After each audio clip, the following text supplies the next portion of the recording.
नमस्कार भक्तजनों, आज मैं आपको सुनाऊंगी कार्तिक मास महात्म्य कथा अध्याय 19। आरंभ करने से पहले आप मेरे चैनल हिंदू राष्ट्रीय व्रत त्योहार को सब्सक्राइब जरूर कर लें। आइए शुरू करते हैं।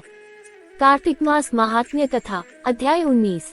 श्री विष्णु मम हृदय में प्रेरणा करने वाले नाथ, लिखूं महात्म कार्तिक, राखो सिर पर हाथ। राजा पृथु ने पूछा, हे नारद जी, अब आप ये कहिए कि भगवान विष्णु ने वहां जाकर क्या किया तथा जलंधर की पत्नी का पतिव्रत किस प्रकार भ्रष्ट हुआ।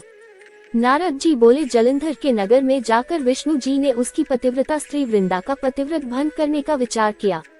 वे उसके नगर के उद्यान में जाकर ठहर गए और रात में उसको स्वप्न दिया।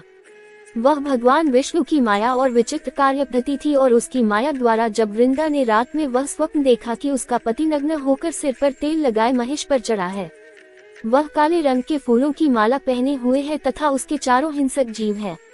वह सिर मुड़ाए हुए अंधकार में दक्षिण दिशा की ओर जा रहा है। उसने नगर को अपने साथ समुद्र में डूबा हुआ इत्यादि बहुत से स्वप्न देखे। तत्काल ही वह स्वप्न का विचार करने लगी। इतने में उसने सूर्यदेव को उदय होते हुए देखा तो सूर्य में उसे एक छिद्र दिखाई दिया तथा वह कांतिहीन था। इसे उसने अनिष्ट जाना और वह भयभीत हो रोती हुई छज्जे, अटारी तथा भूमि कहीं भी शांति को प्राप्त न हुई। फिर अपनी दो सखियों के साथ उपवन में गई, वहां भी उसे शांति नहीं मिली। फिर वह जंगल में निकल गई। वहां उसने सिंह के समान दो भयंकर राक्षसों को देखा, जिससे वह भयभीत हो भागने लगी। उसी क्षण उसके समक्ष अपने शिष्यों सहित शांत मौनी तपस्वी वहां आ गया। भयभीत वृंद उसके गले में अपना हाथ डाल उससे रक्षा की याचना करने लगी। मुनि ने अपनी एक ही हुंकार से उन राक्षसों को भगा दिया। वृंदा को आश्चर्य हुआ तथा वह भय से मुक्त हो मुनिनाथ को हाथ जोड़ प्रणाम करने लगी।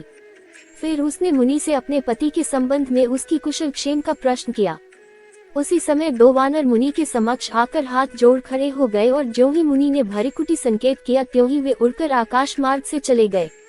फिर जलंधर का सिर और धड़ लिए मुनि के आगे आ गए। तब अपने पति को मृत हुआ जान वृंदा मूर्छित हो पृथ्वी पर गिर पड़ी और अनेक प्रकार से दारुण विलाप करने लगी। पश्चात उस मुनि से कहा, हे कृपानिधे, आप मेरे इस पति को जीवित कर दीजिए। पतिव्रता दैत्य पत्नी ऐसा कहकर दुखी श्वासों को छोड़कर मुनीश्वर के चरणों पर गिर पड़ी। तब मुनीश्वर ने कहा, ये शिवजी द्वारा युद्ध में मारा गया है, जीवित नहीं हो सकता, क्योंकि जिसे भगवान शिव मार देते हैं वह कभी जीवित नहीं हो सकता, परंतु शरणागत की रक्षा करना सनातन धर्म है। इसी कारण कृपा कर मैं इसे जिलाए देता हूँ। नारद जी ने आगे कहा, वह मुनि साक्षात विष्णु ही थे जिन्होंने ये सब माया फैला रखी थी। वह वृंदा के पति को जीवित करके अंतर्ध्यान हो गए। जलंधर ने उठकर वृंदा को आलिंगन किया और मुख चूमा।